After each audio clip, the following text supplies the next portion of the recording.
रोवंदो अचां थो, खिलंदो वञा थो, रोवंदो अचां थो, खिलंदो वञा थो।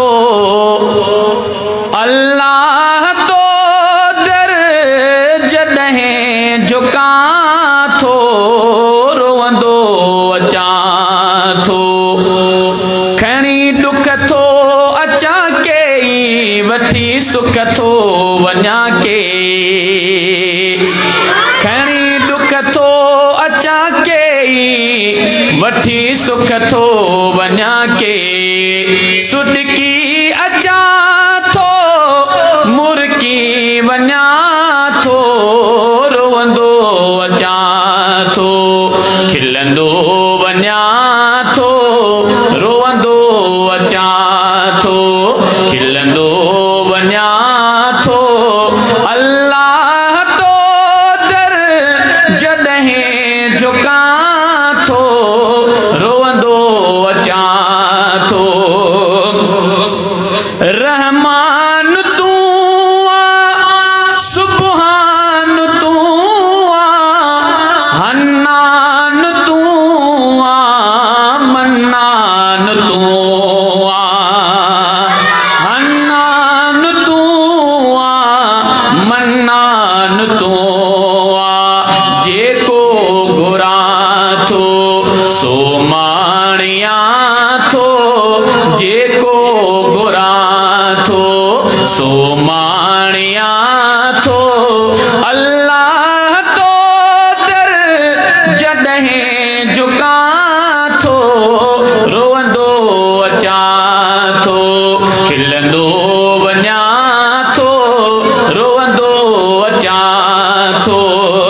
ओ प्यारो लगे थो तोखे पुकारण, सोलो लगे थो तोखे संभारण। प्यारो लगे थो तोखे पुकारण, सोलो लगे थो तोखे संभारण। तुंहिंजो अताओ बेशके ॾिसां थो, तुंहिंजो अताओ बेशके ॾिसां थो। अल्लाह तो दर जॾहिं झुकां थो, रोवंदो अचां थो, खिलंदो वञा थो, रोवंदो अचां थो। हिन मिस्र जी तव्हांजो आवाज़ पूरे गरीख़ शहर में पहुचे, ताकि उन्हनि खे लॻे त अल्हम्दुलिल्लाह इस्लाही रूहानी प्रोग्राम शुरू थी चुको आहे, त मतां अञा कंहिंखे तौफ़ीक़ थिए उहो बि हेॾे माशाअल्लाह जलसेगाह में अचे। चवंदो सुभान अल्लाह। छा चयो शाइर? ओ मासूम ॿारनि साधन सियाणनि, जा बोल समझे जेके पुकारनि, हा बोल समझे जेके पुकारनि। हथड़ा खणा थो खुशियूं लहां थो, हथड़ा खणा थो खुशियूं लहां थो। अल्लाह तो दर जॾहिं झुकां थो, रोवंदो अचां थो, खिलंदो वञा थो, रोवंदो अचां थो।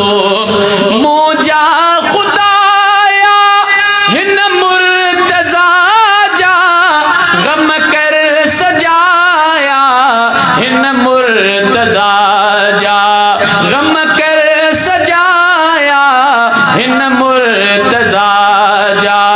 तुंहिंजूं अताऊं बेशके ॾिसां थो, अल्लाह तो दर जॾहिं झुकां थो,